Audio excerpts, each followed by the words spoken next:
Red line Islamabad Studios में पाकिस्तान मुस्लिम league और Pakistan peoples party 27वीं आइनी तरमीम करवाने के करीब है। कल काबीना की मीटिंग है, आज बड़ी बड़ी मीटिंग्स जारी हैं एंड मुमकिन है कि जब हम प्रोग्राम आपके लिए पेश कर रहे हो तो बड़े फैसले हो जाएं, लेकिन मानना ये है कि ये तरमीम तयशुदा है। ये PTI की तरफ से एलिगेशन है। पीपल्स पार्टी का कहना है कि कुछ तयशुदा नहीं है, बहुत सारी चीज़ें भी तय करने को बाकी हैं। नून लीग का ख्याल है कि नंबर हमारे तगड़े हैं, तो इस पर भी हम बात करेंगे। मेहमानों को तारफ़ 1 मिनट में मैं करवा देता हूँ। तालिबान से जंग जारी है, वो जंग जो पाकिस्तान नहीं चाहता लेकिन तालिबान पाकिस्तान की तरफ भेजते हैं। इस्तांबुल के अंदर बातचीत चल रही है, हतमी राउंड हमें बताया गया है। वहाँ से हमारे कॉरेस्पॉन्डेंट दोस्त एशिया वन न्यूज़ के हमें ज्वाइन करेंगे अनस मलिक साहब, वो हमें बता रहे होंगे कि ताज़ा तरीन सूरत हाल क्या है। आज लाहौर गए और जब उनसे पूछा गया कि लाहौर और पंजाब की तरक्की के बारे में उनका क्या ख्याल है, तो उन्होंने जवाब बड़ा दिलचस्प दिया है। इसकी वीडियो हम आपको दिखाएंगे। और एक ट्वीट है इस्लामाबाद के अंदर काबुल रेस्टोरेंट के हवाले से। काबुल रेस्टोरेंट जहाँ पर आपने अगर खाना खाया है तो आपको याद रहेगा, अगर आपने नहीं खाया तो उसका आपने बोर्ड ज़रूर देखा होगा। लोग कह रहे हैं कि काबुल रेस्टोरेंट के अंदर जो अफगानी बैठे हैं वो कहते हैं कि हमने पाकिस्तान को टैक्स नहीं देना। इसके ऊपर हम आपको ट्वीट दिखाएंगे। बिलाल अज़हर कियानी साहब वज़ीर मुमलिकत बराए रेलवे ख़जाना मुस्लिम लीग नवाज़ की तरफ से आपका बहुत शुक्रिया जी, आपने हमें ज्वाइन किया। उनके बराबर में अली मूसा गिलानी रुकन कौमी असम्बली पीपल्स पार्टी के सीनियर लीडर, आपका भी बहुत शुक्रिया जी। शफकत अब्बास साहब रुकन कौमी असम्बली तहरीक इंसाफ की तरफ से आपका भी बहुत शुक्रिया। क्विकली एक राउंड कर लेते हैं। तो आपको लगता है कि 27वीं आइनी तरमीम के लिए माहौल तैयार हो गया? जी बिल्कुल, आइनी है या नहीं, लेकिन 27वीं तरमीम जो है वो पास हो जाएगी, डेफिनेटली हो जाएगी। हुई पड़ी है, हमें हुई पड़ी है, हाँ नहीं हो जाएगी। और हुई पड़ी में देखें, पार्लियामेंट में तो पास होके ही आनी होती है ना, ना तो वो ले होती है ना उस पर डिस्कशन है। पूरी दुनिया में तरमीम होती हैं कॉन्स्टिट्यूशन में, और सालों साल उन पर बहस चलती है, वो बार्स में बहस चलती है, वो पब्लिक में बहस चलती है, और एक लंबी डिबेट चलती है पार्लियामेंट में। 26वीं तरमीम जिस दिन पास हो रही थी पहली दफ़ा और नहीं हुई, मौलाना साहब नहीं माने, तो मैं पार्लियामेंट में बैठा था और मेरे साथ बहुत सारे दोस्त गवर्नमेंट पार्टी के बैठे थे। तो मैंने सबसे पूछा, उन्होंने कहा बिल्कुल नहीं पता मसौदा क्या है। मसौदे का पता ही नहीं? बिल्कुल, मैं उस दिन की बात आपको बता रहा हूँ। फिर उस दिन ना हो सकी और फिर थोड़ी आगे। आप क्या कह रहे हैं? आप आज बुला लें गवर्नमेंट के जितने अलाइज हैं और गवर्नमेंट को खुद को, अगर 98% लोगों को पता हो कि वो मसौदा क्या है और उसमें क्या चीज़ें शामिल। साहब हमें आपको बुलाने की ज़रूरत नहीं, स्टूडियो में मौजूद है। देखिए, हमारे पास तो गवर्नमेंट ही लेकर आई है और उसके जितने भी खदो खाल हैं वो अभी तक उतनी ही हमें बात पता है जितनी कि चेयरमैन बिलावल ने ये पब्लिक को बताई है, अपने ट्वीट में कही है। और ऑब्वियसली यह जो गवर्नमेंट है वो लेकर आएगी, तो उसके बाद अपने नंबर, गवर्नमेंट नंबर की बात करती है, पीपल्स पार्टी उसके फॉल आउट की बात करती है हमेशा से, जहाँ पर उसकी जितनी भी डिटेल्स हैं। लेकिन एक चीज़ जैसे आइनी अदालतों की बात है, तो पीपल्स पार्टी हमेशा से आइनी अदालत की बात करती थी। पिछली दफ़ा मौलाना साहब नहीं माने, हम पीपल्स पार्टी आइनी अदालत पर ही मुत्तफिक थी, वो फिर आइनी बेंच तक महदूद कर दिया गया। उस पर पीपल्स पार्टी ज़रूर बीच में वो उसका अपना एक आइडिया है, तो मैं समझता हूँ कि वो उसमें करेगी उसके अंदर। तो जो चीज़ें आपको पसंद होंगी, देखिए जो चीज़ें सूबों की खुद मुख्तारी को और सूबों के अंदर एक जो एहसास महरूमी है उसको और नहीं बढ़ाएंगी या उसको कम करेंगी, पीपल्स पार्टी उसके साथ तो मुत्तफिक जरूर होगी। चीज़ें आपके सामने आई, उसके अंदर कोई ऐसी चीज़ है? उसके अंदर अभी तक ऐसी चीज़ मैं नहीं समझता कि हमारे नॉलेज तक आई है कि उसमें जहाँ पर सूबों को इफ़ेक्ट किया जाएगा। यहाँ पर एक जो सुनने में मैजिस्ट्रेसी वाला निज़ाम आया है, वो भी अगर आप देखा जाए उसके 2 पहलू हैं। उसका पहला पहलू तो ये है कि हाँ, वो एक पुराना निज़ाम है, उस पर बहस हो सकती है कि आप जो छोटी जुडिशरी है उसको तो आप बिल्कुल ही एलिमिनेट कर देंगे, और एक जो ACs हैं और DCs हैं उनको आप बहुत वाइसरॉय जितना दर्जा देना चाह रहे हैं। वो उनके पास क्रिमिनल लॉ की नो हाउ है या नहीं है, उस पे हम डिबेट कर सकते हैं, लेकिन वो भी सूबों को बाख्तियार करने के बराबर हो गया ना, क्योंकि at the end of the day तो वो चीफ एग्जीक्यूटिव के अंदर जो डिस्ट्रीब्यूशन है, NSC के अंदर जो डिस्ट्रीब्यूशन है, उसको मैं नहीं समझता कि हमें उसमें, मेरी जाती राय भी ये है कि उसको हमें नहीं छेड़ना चाहिए। लेकिन अगर ये अपना खमियाजा जो अपना शॉर्टफॉल है, ये फाइनेंस मिनिस्टर बेहतर बात बता सकते हैं कि अगर IMF की कोई प्रेशर है या इंटरनेशनल ऑब्लिगेशन की वजह से हम अपना शॉर्टफॉल पूरा नहीं कर सकते और हम सूबों का हिस्सा लेना चाहते हैं और वो फेडरल उसमें कागजों में शो करना चाहते हैं, तो वो और बात है। उस पर देखेंगे कि उसके कितनी डिटेल है जब सामने आएगी बात। ठीक, तो आपके एलाइज जो हैं वो तो कह रहे हैं जी कि आपकी तरफ से आया है, आपके पास कहाँ से आया है? जी बिस्मिल्लाहिर्रहमानिर्रहीम। तल साहब बहुत शुक्रिया अपने शो में दावत देने का। तल साहब देखिए, आप मैं कुछ कहने लगूँ कि क्या दे? कुछ नहीं, सारा कुछ कह दे। तकरीबन जितनी मेरी उम्र है इतने अरसे से आप जर्नलिज्म में सर, तो गुजारिश है, although it may not look like it but that's the case. आप जानते हैं सर, देखिए अब हुकूमत ने एक बिल लेके आना है, चाहे वो आइनी तरमीम हो या किसी भी किस्म की लेजिस्लेशन हो, तो हुकूमत का एक हिस्सा, अब इस केस में लीगल टीम एक ड्राफ्ट बना रही है, ठीक है जी, वो फिर कैबिनेट के सामने आना है। कैबिनेट में पूरी कैबिनेट का एक कलेक्टिव विजडम होगा, कैबिनेट उसको अगर अप्रूव करेगी तो फिर वो पार्लियामेंट के अंदर, इन दिस केस सेनेट के अंदर ले होगा, और फिर एक स्टैंडिंग कमेटी में वो रेफर होगा जहाँ पे थ्रेड पे डिस्कस होगा। मुसवदा के बनाने का और उसके ले होने का प्रोसीजर ही है। आज किसी के हाथ में मुसवदा नहीं होना चाहिए। एक उसकी जो बुनियादी सेलियंट फीचर्स थे, उस हवाले से जो मशावरती अमल था वो पैरेलल में प्राइम मिनिस्टर साहब ने अपने मेजर एलाइज पीपल्स पार्टी की लीडरशिप के साथ किए। फिर आपने देखा आईपीपी हो, एएनपी हो, एमक्यूएम हो, दीगर एलाइज के साथ भी आज मशावरत का अमल जारी रहा है। प्रोसेस मगर जो उसके सेलियंट, मैं तो उसके उस ख्याल की बात कर रहा हूं कि हमें 27वीं आईनी तरमीम करनी, वो इश्यूज देखिए, वो एक पॉलिटिकल प्रोसेस का हिस्सा है। मूसा भाई की बात सही कि कॉन्स्टिट्यूशनल कोड भी इनका, ये खुद बात कर रहे थे, उसे चाहता अब कोई और है। देखिए इसके ऊपर एनएफसी है, ये वैसे भी एनएफसी ने बैठना है, द कमीशन इटसेल्फ, मगर उसके अलावा एक आइन के अंदर एक फ्लोर की बात हुई है कि एक दफ़ा सूबों की परसेंटेज जब एक दफ़ा तय हो जाए तो बढ़ तो सकती है, कम नहीं हो सकती।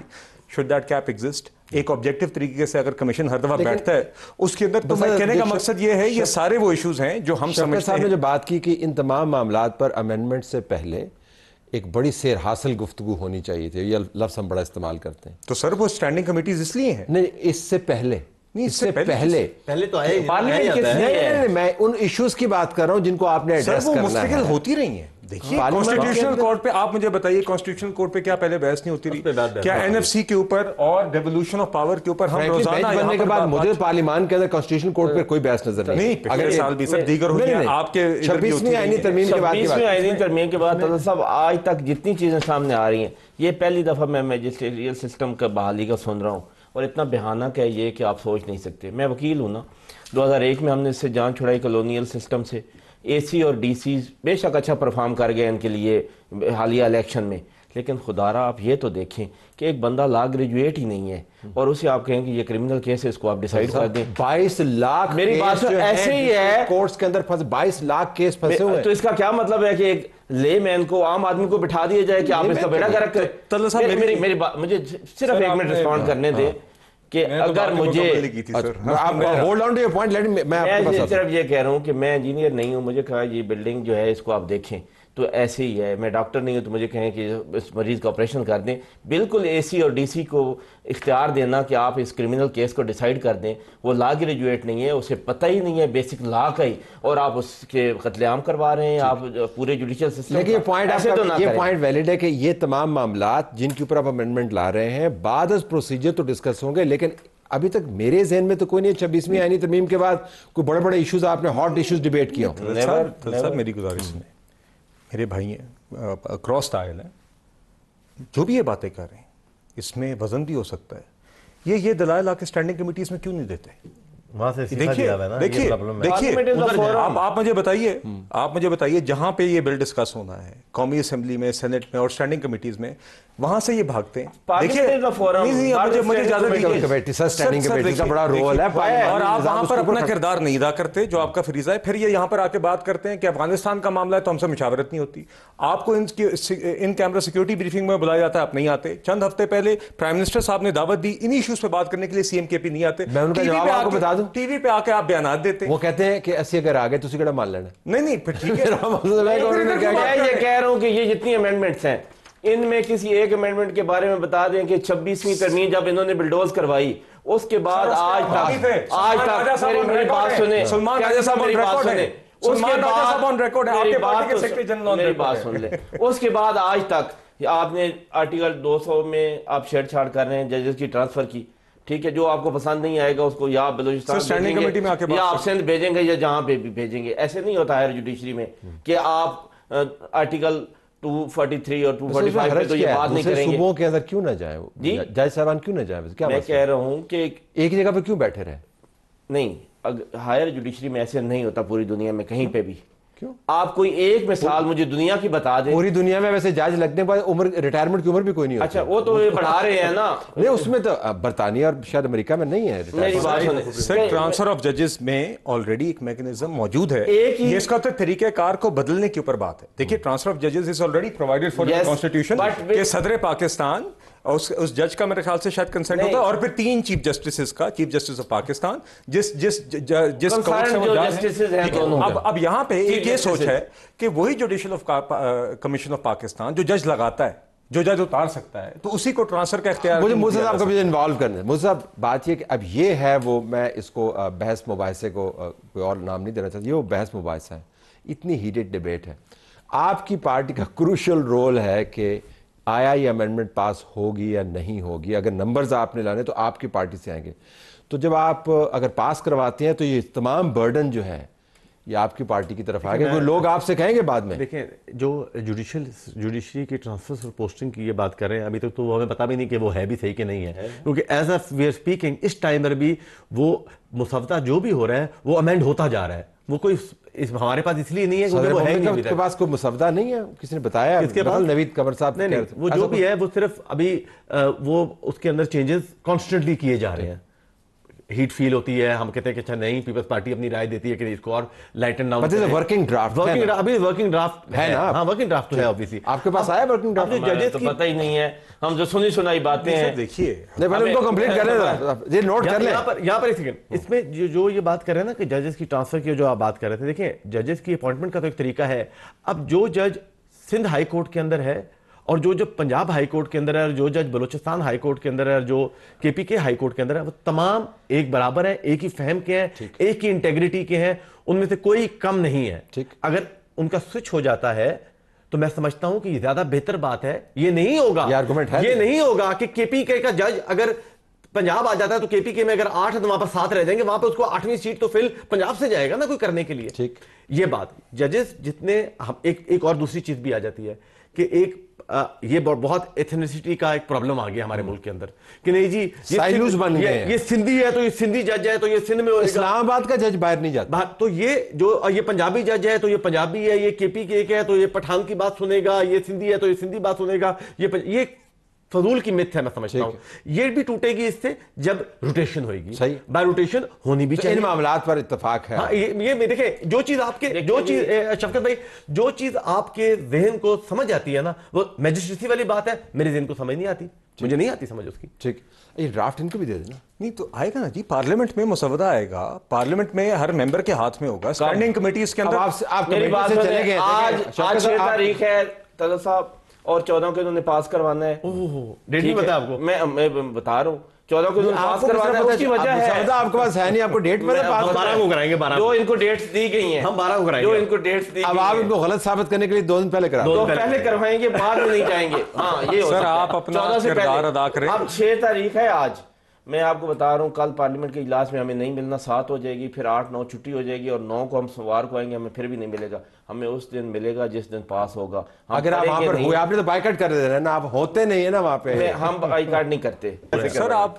कार्ट बिफोर द हॉर्स ना चलें, अगर सेनेट में आ जाता है, स्टैंडिंग कमेटीज में आता है, आप आएंगे उसमें? आप बताइए ना, आप आएंगे स्टैंडिंग कमेटीज कर देना, जहां पे आप स्टैंडिंग कमेटीज में आपके लॉ जस्टिस के आपके मेंबरान आके, वहां पे लतीफ खोसा साहब हैं, गौर खान साहब हैं, दीगर लोग मेंबर्स हैं, क्या वो आके वहां पर इसका हिस्सा बने? तलत भाई, एनएससी के अंदर तो जिसके अंदर पीपल्स पार्टी को तहफ़्फ़ुज़ात हैं, उसमें तो इनकी पार्टी के इमरान खान साहब चाहते थे कि ये क्या बात है, सूबों के पास चीज इख्तियारात है, वज़ीर आज़म मैं इख्तियार तो मेरे पास होना चाहिए। आप ऐसे इनके साथ मिलकर उधेड़ के रख सकते हैं इसको। ये हमारे साथ नहीं मिलेंगे, मेरी बात सुने। ये एनएफसी इसलिए रखा गया है, कुछ चीज़ें इसलिए रखी गई हैं कि पीपल्स पार्टी को एक शेल्टर मिल जाए कि देखें जी हमने ये उसमें वापस करवा लिया है, तो और हम ये करवा रहे, जानबूझ के बहस करवा रहे हैं हमसे, हमारा वक्त ज़ाया करवा रहे हैं। सारा कुछ ऐसे हो रहा है, मुझे साहब इस तरह हो रहा है, बिल्कुल ऐसे ही है। जो चीजें पीपल्स पार्टी कह रही है वो नहीं होंगी, 2-3, बाकी सारा कुछ हो जाएगा और ये पास हो जाए। सर कमाल है जी, पीपल्स पार्टी क्या बात है? नहीं, बात नहीं है, आपके लिए रखी गई है कि आपको सेफ साइड मिले। गुजारिश है कि पीटीआई पेशन गोइयां करने के बजाय जो उनका किरदार है पार्लियामान में वो आके अदा करें, और वहां पे आके सर आप पार्लियामेंटेरियन है, आप मेरी बात, हम रोज आते हैं सर, इनसे इन कैमरा सिक्योरिटी ब्रीफिंग हुई जाफर एक्सप्रेस हमले के बाद, हम रोज पार्लियामेंट में जाते हैं। नहीं, ये सुन ले, ये मेरा भी इसके ऊपर एतराज है। पूछना चाहता हूँ आपने सवाल पूछा ना, आप होल्ड कर लें इस बात sir. In camera security briefing हुई जाफर एक्सप्रेस हमले के बाद, रोजाना मोहम्मद रयूफ साहब से पूछते थे आके यहाँ पे हमें बताया जाए कि दिफा के लिए क्या किया जा रहा है। मौका मिला, फील्ड मार्शल मौजूद थे, प्राइम मिनिस्टर मौजूद थे, 3-4-5 घंटे पे मुहित सारे मुल्क के मेन स्टेक होल्डर्स मौजूद थे, ये लोग नहीं आए उस डिस्कशन में। ऑल पार्टीज कॉन्फ्रेंस फिलिस्तीन पे ही, उसमें नहीं आए। अयाज सादिक साहब ने वहां पर क़यादत की और एक निगोसिएशंस का अमल शुरू हुआ, उठ के ये गए। आपके पहलगाम वाकये के बाद मीडिया ब्रीफिंग हुई, ये लोग नहीं आए। आज फिर ये कहते हैं कि हमें अफगानिस्तान के मामले में हमारी मुशावरत शामिल नहीं होती, प्राइम मिनिस्टर मीटिंग बुलाते हैं, आप आते नहीं है। ये बुलाया जाता है। मेरी बात सुने, ये करने जा रहे हैं अमेंडमेंट्स कुछ 7 से 8 या 10 कॉन्स्टिट्यूशन ऑफ पाकिस्तान, 7 से 8 से 10 नहीं 7, 8 या 10 जितनी भी करने जा रहे हैं। मुझे कियानी साहब इतना बता दें, गिलानी साहब भी बैठे हैं और कियानी साहब भी बैठे हैं, मुझे सिर्फ इतना बता दें कि ये आज तक पिछले 2 साल में कोई पार्लियामेंट में डिस्कस हुआ है कि अब हो रहा है ना मेरी सर, पार्लियामेंट में डिस्कशन क्या डिस्कशन हुई है? आज भी पार्लियामेंट में ये कहा गया है कि अभी मुसव्वदा किसी के पास नहीं है। पार्लियामेंट में स्टैंडिंग कमेटी में मेरी बात सुने, आज भी पार्लियामेंट में ये बात है, आज भी 98% इनकी पार्टी के लोग और 99% इनकी पार्टी के लोग, उनको मुसव्वदा का नहीं पता। सर मुसव्वदा चूंकि पार्लियामेंट में पेश नहीं हुआ, जब होगा तो वहीं पर डिस्कशन होगी। या तो आप पार्लियामेंट में आए तो आपको प्रोसीजर समझ आए। मैं रोज आता हूँ पार्लियामेंट, आपको किस तरह है? मेरी तो 100% हाजिरी है पार्लियामेंट। आप आ जाए थे? आज अब क्या करना था, छुट्टी थी आज, मैंने वहां पे क्या करना, बिल्डिंग देखने जाना था, मैं बाहर से देखी है बिल्डिंग, लेकिन बाहर से देखी है बिल्डिंग। लेकिन देखें आईनी तरमीम, मैं दोबारा मुझे साहब उसी सवाल की तरफ आऊंगा कि ये तस्वर बहस में गहरा है कि बहुत सारे मामला तयशुदा हैं और अब एक प्रोसीजरली एक करेक्ट अप्रोच। शॉर्टकट में एक बात बताऊं, बताइए। ये हम बहस करने के लिए तो टॉपिक आ जाता है। आईनी तरमीम जो हो रही है ना, उसके अंदर मेरी फहम के मुताबिक और मेरी इंफॉर्मेशन के मुताबिक इतनी कोई मेजर चेंजेस नहीं आने वाली। ठीक है, 2-3 आर्टिकल 243 के अंदर कुछ एडिशन होंगी। ठीक है जी, अगर 45 मिनट उसके अंदर अगर जो भी थोड़ी बहुत चेंजेस है, इसलिए वो ऐसी है, इसमें 90% मैं समझता हूँ जो भी तरामीम होंगे उसके अंदर 90% के अंदर पीटीआई को भी कोई इतराज़ नहीं होगा, 90% के अंदर, और हमें भी नहीं होगा, और इनकी तो कोई बात नहीं है। और इनकी अपनी तरमीम है, मतलब कहने का मतलब ये है मेरा। आप में जो उनका एतमाद है उसको सलाम है, वो कहते हैं इनकी तो खैर। पीटीआई का तो मुझसे पूछते हैं, हम पहले एक मिनट सुन ले, मैं बता रहा हूँ आपको, आपके अंदर आप जरूर उसको मानेंगे, लेकिन आप क्या तुझको जहां वाले सितमगर नहीं कहते, कहते तो है लेकिन तेरे मुंह पर नहीं कहते। नहीं, हम मुंह पे कहेंगे, आप दिल के अंदर मान जाते हैं, हम वही होगा जो दिल में होगा वो मुंह पे कहेंगे। आप सुने, वो मुंह पे कहेंगे। पिछली अमेंडमेंट थी उसमें पीटीआई दिल में मान गई थी। नहीं कह के भी मानी थी, सलमान राजा साहब माने। क्या मानना था? आपने जुडिशरी का बेड़ा गर्क कर दिया, हमने मान लेना था, खुदा का खौफ करे। माने क्या माने? सर सलमान राजा साहब ऑन रिकॉर्ड हैं ये कहते हुए कि हम मौलाना मसलुर रहमान साहब के मशहूर हैं कि उनके इंटरवेंशन के बाद जो मुसव्वदा बना है इस पे हमें कोई एतराज नहीं है। पीटीआई ने मेरी बात सुने, 27वीं पे आ जाए, 26 इन्होंने करवा ली, जैसे भी कराई, हमें बगावत दुरा के। ये थोड़ी सी तरमीम है, इतनी ज्यादा नहीं थी, इस पे इतनी लंबी बहस होनी नहीं है। 18वीं तरमीम जब हुई थी तो वो 6 महीने बहस होती रही, 100 क्लॉजेस थे, उन्होंने बहुत चेंजेस की। इसमें भी 56 थी पहले जो मसवदा बना था, लेकिन इसमें आप कह रहे हैं 4-5 है, इसमें इतना लंबा चौड़ा आप देख लीजिएगा। सबसे बड़ी चेंज जो आ रही है मैजिस्ट्रियल सिस्टम ये लेके आ रहे हैं, उस पे वैसे हमने मेरी बात सुन ले, आप देखेंगे कि जो छोटा मोटा आपकी मासूमियत को सलाम अगर आप ये समझ रहे हैं, लेकिन समझते रहे। नहीं, मैं वैसे कह रहा हूं मैजिस्ट्रियल सिस्टम जो है वो वाहिद चेंज नहीं है बड़ी। नहीं, मैं तो 243 में सबसे बड़ी चेंज लेके आ रहे हैं, वो इसलिए ख्वाजा आसिफ साहब असेंबली में हाइब्रिड सिस्टम कहते थे, मुझे समझ नहीं आती थी कि ये क्यों कह रहे हैं। आज समझ आ रही है, ये जब 243 में चेंज कर रहे हैं तो मुझे समझ आ गई। शायद आपको सरप्राइज, उसमें इतनी बड़ी चेंज आने नहीं लगी। नहीं, इतनी बड़ी चेंज है, सेट होगी, आपको बिल्कुल अच्छी खासी चेंज है। 245 में भी अच्छी खासी चेंज है, 200 में भी अच्छी खासी चेंज है, और अल्लाह ना करे आर्टिकल 8 में भी चेंज आने जा रहा है। आपका तो मुसव्वदा है आपके पास, फिर जी आपके पास तो मुसव्वदा कहीं ना कहीं आप सुनी सुनाई हमें भी पहुंच जाती है ना। ये जरा मूसा साहब की बात के ऊपर, यह सब्सटेंटिव स्ट्रक्चरल चेंजेस आ रही हैं या ट्वीकिंग एंड फाइन ट्यूनिंग हो रही है? नहीं, देखिए आपके सामने जो मौजूआत हैं वो तो सबके सामने मौजूद हैं, उसका एक नेचर के ऊपर भी मोरल है। सब मिसाल के तौर पर कॉन्स्टिट्यूशनल कोर्ट पिछले साल, that was the starting point 26वीं आईनी तरमीम का। कॉन्स्टिट्यूशनल बेंचेस एक कॉम्प्रोमाइज था। अब देयर इज जज साहबान को आपने ऑन बोर्ड लिया, कोई आपने सामने नहीं, देखिए इसके अंदर आपको याद है कि पिछले साल जज रख भी लिया सर, पिछले साल की आपको याद है कि वकला बरादरी से मुशावरत हुई थी और वो कॉन्स्टिट्यूशनल कोर्ट के हक में थे, और वही आज भी सुप्रीम कोर्ट बार के इलेक्शंस देख लें, प्रोविंशियल बार्स के देखें, वही ग्रुप और उनको उनके साथ मजीद मुशावरत होगी। बेंच बनाने के लिए आपका जो कंसल्टेटिव कंसल्टेटिव प्रोसेस था वो काफी डीप था, ये इसे एग्री नहीं करेंगे। देखिए उसमें इस मरतबा मुझे कोई प्रोसेस नजर नहीं आया। नहीं, और इस दफा भी देखिए देयर आर टू थिंग्स। एक तो आप देखेंगे कि वकला बरादरी से ही मुशावरत होगी, और ऐन मुमकिन है कि आप सिर्फ स्टैंडिंग कमिटीज में आएंगे तो ये तजावीज अच्छी होंगी। स्टैंडिंग कमिटीज के अंदर भी, स्टैंडिंग कमिटीज भी अक्सर बाहर से लोगों को आप जानते हैं लादर कंसल्टेटिव प्रोसेस के अंदर जजेस और वकला और बार्स जो हैं वो इस तमाम मामले का हिस्सा है। नहीं, और वो इस अमल का हिस्सा आपको नजर भी आएगा आइंदा दिनों में। दिन रह कितने गए हैं सर? अभी तो पेश होना है 14 तारीख को। सर अभी तो पेश होना है, स्टैंडिंग कमिटीज में जाना है। कल काबीना में से पास हो जाएगा ना ये? नहीं, देखिए इंशाल्लाह हम एक्सपेक्ट करें कि सुबह कैबिनेट के सामने प्लेस होगा। इफ कैबिनेट अप्रूव्स इट तो फिर does cabinet have an option not to approve? नहीं, cabinet applies its collective wisdom, और क्या हमारी कैबिनेट हो ही जाएगी ना हमारे नहीं, मगर देखिए इन सम व्हाटएवर हुकूमत की एक नियत है यकीनन, मगर जो उसका ड्राफ्ट है अगर वो कैबिनेट के सामने आएगा तो एवरीथिंग इज क्या। और मैं आपको ऑनेस्टली तलसा बता रहा हूं, कैबिनेट के अंदर on various issues we have robust debates, prime minister encourages it. तो इंशाल्लाह once cabinet has approved that draft फिर वो सेनेट में ले होगा और आगे स्टैंडिंग कमेटी में बात होगी। मगर देखिए जो आपका पहला सवाल था ट्रांसफर ऑफ जजेस के ऊपर, हमने ऑलरेडी बात कर ली। एनएफसी है, एजुकेशन और पॉपुलेशन के इश्यूज के ऊपर, whether it should stay. NFC क्या है जी? एनएफसी पे क्या है? एनएफसी पे बुनियादी तौर पे बात ये है जो कि फाइनेंस मिनिस्टर, आप इस पे हमें बताएं जरा। जी, एनएफसी के 2-3 पहलू हैं। देखिए मेरे ख्याल से इसमें जरूर हमें देखना पड़ेगा कि fiscal sustainability of the federal government क्या वो अचीव हो रही है कि नहीं, और इसके अंदर ये जो कैप आपने फ्लोर लगाया हुआ है कि सूबों की परसेंटेज कभी कम नहीं हो सकती, बढ़ जरूर सकती है।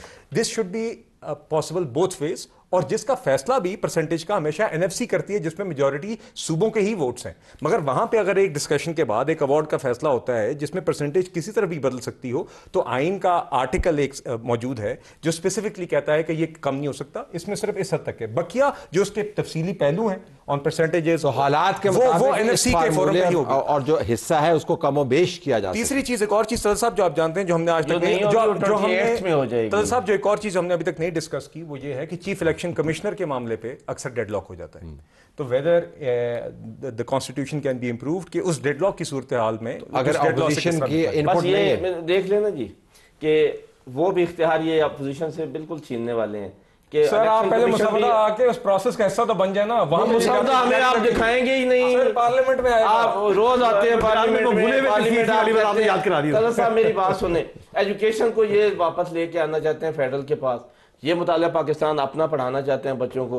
अपना मुताला पाकिस्तान कौन सा मुताला पाकिस्तान का होता है? अपना मुताला वही जो पढ़ाते आ रहे हैं। नहीं देखिए, मुताला पाकिस्तान के करिकुलम जो है ना वो यूनानिमस होना चाहिए, तो होना चाहिए, यूनिफॉर्म होना चाहिए। अगर सूबों के पास रहे फिर भी हो सकता है। कैसे हो सकता है? पंजाब में मरीम नवाज साहबा कहेंगे कि जी मुझे कलसूम नवाज को डाल दें, नवाज शरीफ को डाल दें। आप केपी के में कहेंगे कलसूम नवाज को निकाल दो, शौकत खान को डाल दो। हम कहेंगे यहाँ पर कोई जरदारी साहब को डाल दें। अगर वो चाहिए यूनिफॉर्म होना चाहिए। हो सकता है एक अगर ये सूबों के पास रहे तब भी नहीं आप इसको वापस लेके आ रहे हैं एजुकेशन को, इसलिए ये सर अहम कॉन्वर्सेशन है और मेरे ख्याल से स्टैंडिंग कमिटीज में और रोबस्ट तरीके से होगी मेरे नजदीक। जहां पे उन्होंने जाना नहीं, आप बार-बार उधर नहीं तल साहब नहीं देखिए पार्लियामेंट में नहीं लेके आने कोई चीज, बिकॉज़ मीनिंगफुल डिबेट जिसका नतीजा निकलना वहां पर नहीं। मगर ये बहस यहां पर भी अहम है मेरे नजदीक। कुछ हिस्सा आपका at the very least curriculum का कुछ ऐसा है जो कॉमन होना जरूरी है, जिसमें history is a significant part of it. हाँ, उसके अंदर टू इंश्योर कि हिस्ट्री के अंदर आपकी उसको तायुन के लिए उसकी सही प्रोसेस हो, all stakeholders are there, different. मौजूद मेरे दिल के इतना करीब है कि मैं इसके ऊपर घंटा और बात कर सकता हूँ। वो हिस्ट्री आज की या हिस्ट्री कल की, इसके ऊपर बहस हो सकती है। बट आपके पास वो कट ऑफ है towards the end of this segment के कब तक आपने करवाना है ये सारा काम? नहीं जी, कोई ऐसी चीज मेरे इल्म में नहीं है। बट अगले साल पे भी जा सकते हैं। ये बता दें 14 के बाद जाएगा पार्लियामेंट्री प्रोसेस जो भी है वो इंशाल्लाह, जो मैंने आपके सामने बयान किया है कैलेंडर वाइज स्टैंडिंग कमेटी से, स्टैंडिंग कमेटी से गुजरा इस सेक्शन के अंदर हो जाएगा। अगली वीक बहस हो जाएगी, एंड ऑफ द वीक पास हो जाएगा या उससे अगली वीक चला जाएगा। 14 ले ये आपके पास कैलेंडर आ गया जी। This is what we wanted. Thank you very much for being with us नाज़रीन। ये बहस जारी है, प्रोग्राम भी हमारा जारी है।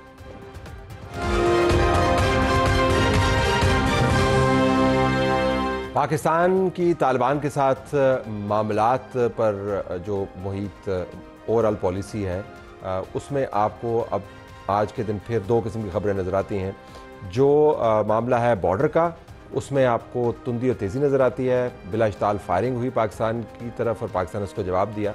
इस्तांबुल के अंदर जहाँ पर हम आपको लेके जा रहे हैं, बहरहाल इन मामलात में से एक मामला इंगेजमेंट का है। हमारा डेलीगेशन वहाँ पर मौजूद है और बातचीत वहाँ पर चल रही थी या चल रही है। अनस मलिक जो सहाफ़ी हैं एशिया वन न्यूज़ के, उन्होंने हमें ज्वाइन किया इस्तांबुल से। अनस, बहुत शुक्रिया। हमें यहाँ पर मुतज़ाद किस्म की खबरें मिल रही हैं। ये जो बिलाइश्ताल फायरिंग है और पाकिस्तान की तरफ से जवाब है, काफ़ी ज़्यादा बॉर्डर जो है हीट अप हुआ।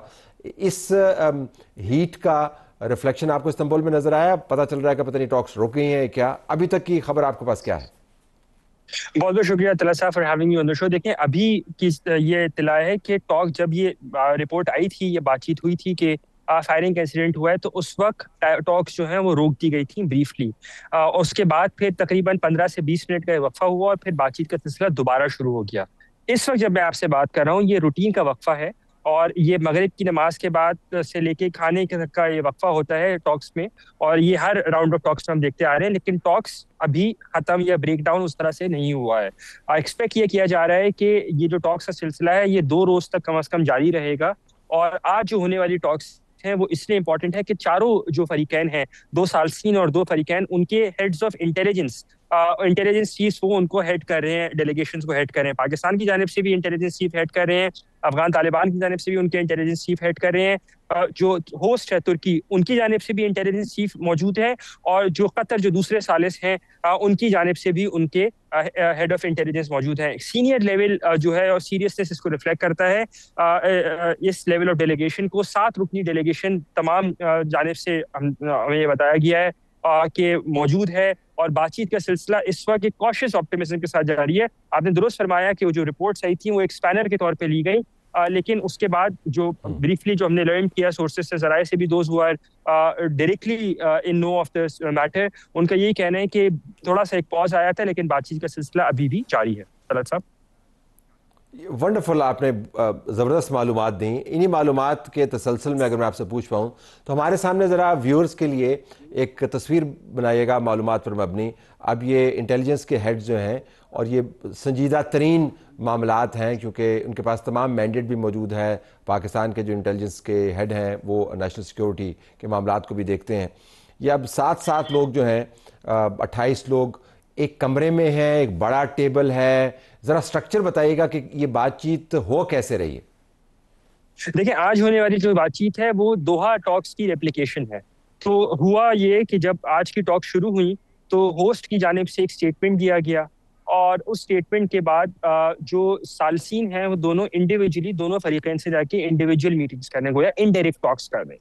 और उसके बाद जब ये इनडायरेक्ट टॉक्स हो जाएंगी तो फिर बातचीत का सिलसिला, जो फॉर्मल जो 28 के 28 लोग एक कमरे में एक वक्त उनको मौजूद होना। अब ये क्लैरिटी नहीं है कि क्या वो इंडिविजुअल लेवल टॉक्स जो है वो खत्म हो गई हैं, और क्या ये बायलैटरल ये जो मल्टीलैटरल टॉक्स हैं ये शुरू हो गई हैं कि नहीं शुरू हुई हैं, इस बारे में क्लैरिटी नहीं है, उसको वो सीक्रेटिवली रख रहे हैं।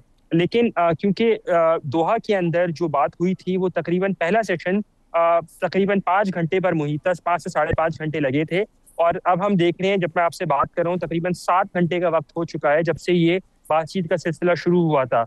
दोहा टॉक्स से लेके पिछली इस्तांबुल टॉक्स और पिछली इस्तांबुल टॉक्स से लेके ये वाली इस्तांबुल टॉक्स में काफी ज्यादा प्रोग्रेस और जो है इश्यूज के ऊपर वो हमें नजर भी आई। लेकिन एक जो बड़ी कोर इशू था, जो issue of terrorism emanating from Afghanistan, Afghan soil था, और वहां से दहशतगर्दों की मूवमेंट है, उसको लेके पाकिस्तान की जानिब से एक जामे प्रपोजल और जामे जो ब्रीफ है वो देने की बातचीत की जा रही है। पिछली जो टॉक्स हुई थी इस्तांबुल में, गोया जो 25 तारीख को हुई थी, उसमें हमने इंडिविजुअल लेड मैकेनिज्म नहीं देखा था। उसकी वजह ये थी कि पाकिस्तान साइड काफी ज्यादा प्रिपेयर्ड आई थी और उन्होंने एक कॉम्प्रिहेंसिव प्रपोजल अपना सबमिट कर दिया था जैसे ही मीटिंग शुरू हुई थी, जिसके लिए बाज़ाहिर तालिबान रेडी नहीं थे। और यही वजह थी कि तालिबान ने उस प्रपोजल को स्टडी करने के लिए, उसको समझने के लिए और अपना जवाब देने के लिए उसको 13 घंटे लगा दिए थे। तभी पहले रोज पिछली 25 तारीख को होने वाली जो टॉक्स थी वो 19 घंटे पर मुहित थी। अभी 7 घंटे से ज्यादा का वक्त हो चुका है। कहा यह जा रहा है कि कम से कम 2 दिन तक ये टॉक्स चलेंगी। तो अभी एज ए सेड के क्लैरिटी नहीं है कि क्या वो मल्टीलैटरल टॉक शुरू हो गई हैं कि या इंडिविजुअल लेवल टॉक्स ही चल रही हैं। तरह साहब, ये ज़बरदस्त आपने बताया बिल्कुल आखिर में, क्योंकि इसमें आपको दोनों फ्लेवर नज़र आते हैं, यानी प्रॉक्सिमिटी टॉक्स भी नज़र आती हैं, कोई किसी से बात करे और फिर आके वो हमारे साथ बात करें और इसी तरीके से अफगानिस्तान के साथ फिर इकट्ठे उन्होंने होना है। आपने लफ्ज़ इस्तेमाल किया कॉशियस ऑप्टिमिज़म। क्या चीज़ है जो इन टॉक्स को कामयाब करार दे सकती है और क्या चीज़ होगी जिसके ऊपर आके ये टॉक्स फेल हो सकती हैं? आपकी अंडरस्टैंडिंग क्या है? देखिए, एक ही चीज है जो कि कामयाब और नाकामी का इसको डिसाइड करेगी, वो है अफगानिस्तान की जानिब से किसी भी फॉर्म की रिटन गारंटी देना।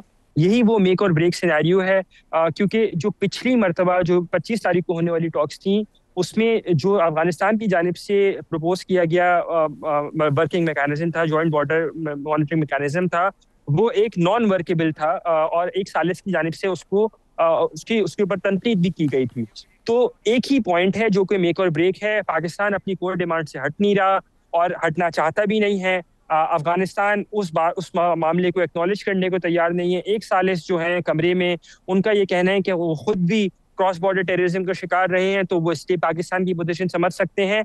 तो जो हेड्स बैठे हैं, जो है इंटेलिजेंस चीफ्स बैठे हैं, उनका यही, क्योंकि वो डिसीजन मेकर्स भी हैं और डिसीजन मेकिंग पोजीशंस में भी हैं, तो उनको बिठाने का मकसद यही है कि किसी तरह एक एमिकेबल सोल्यूशन, एक वर्केबल सोल्यूशन निकाला जाए, ताकि ये टॉक्स जब इख्तिताम हो तो एक पॉलिटिकल एग्रीमेंट की तरफ ये इख्तिताम हो, जहाँ पे पॉलिटिकल एग्रीमेंट, सियासी मुआहदा पाकिस्तान और अफगानिस्तान के दरमियान में अग्री कर लिया जाए, और फिर दोनों ममालिक की सियासी लीडरान जो है उसके ऊपर दस्तखत करें। फराज साहब। अनस, बहुत शुक्रिया आपकी मुफस्सल रिपोर्टिंग का। नाज़रीन, अनस मलिक हमें इस्तांबुल से बता रहे थे कि ताज़ा तरीन सूरत हाल क्या है। एशिया वन न्यूज़ के साथ ये काम करते हैं। बैरिस्टर गौहर साहब लाहौर गए और वहाँ पर उनसे पूछा गया पंजाब हुकूमती गवर्नेंस के हवाले से। तो गोरों की पाकिस्तान और हिंदुस्तान जब इकट्ठे थे, सब कॉन्टिनेंट जिसको कहा जाता था, उसके अंदर कोई गुड गवर्नेंस नहीं थी और पाकिस्तान तहरीक इंसाफ खुद मिसाल देती रही है जलियांवाला बाग जैसे वाक़यात का। लेकिन ये ज़रूर है कि उन्होंने गुड गवर्नेंस का जवाब नहीं दिया। उन्होंने ये नहीं कहा कि बैड गवर्नेंस है, उन्होंने कहा जी कि इनके पास मैंडेट नहीं है। अब हम बात करते हैं ट्वीट की। ट्वीट बड़ा ज़बरदस्त है। ब्लॉगर हैं शाहिद खान, उन्होंने इस्लामाबाद के बीच जो काबुल रेस्टोरेंट चल रहा है, जिसके बारे में आप जानते होंगे, कहीं पे खाना भी खाया होगा, उसको देखा भी होगा, उसके बारे में कहा कि यहाँ पर जो लोग मौजूद हैं वो सारे के सारे अफ़गानी हैं और पाकिस्तान को वो टैक्स नहीं देना चाहते और कहते हैं कि हमने टैक्स नहीं देना क्योंकि पाकिस्तान हमसे टैक्स वसूल करता है। और फिर उन्होंने ये सवाल उठाया कि इस काबुल रेस्टोरेंट को क्या पाकिस्तानी इसका खाना और यहाँ पर जाना बायकाट कर सकते हैं। मैं तो बायकाट वगैरह की बात नहीं करूँगा, लेकिन ट्वीट उन्होंने लिखा कि बीच इस्लामाबाद खाना बिल्कुल वाजिबी सा, अफगान इसको चला रहे हैं, नाम काबुल रेस्टोरेंट है, हमें इसका बायकाट करना चाहिए। मेरा सवाल ये होगा कि क्या आजकल के हालात में हम काबुल के अंदर इस्लामाबाद रेस्टोरेंट चलाकर इस किस्म की बातें कर सकते हैं या नहीं? अगर नहीं कर सकते तो फिर देखना होगा कि काबुल रेस्टोरेंट का मुस्तकबिल क्या होना चाहिए। इजाज़त चाहते हैं। अल्लाह हाफ़िज़।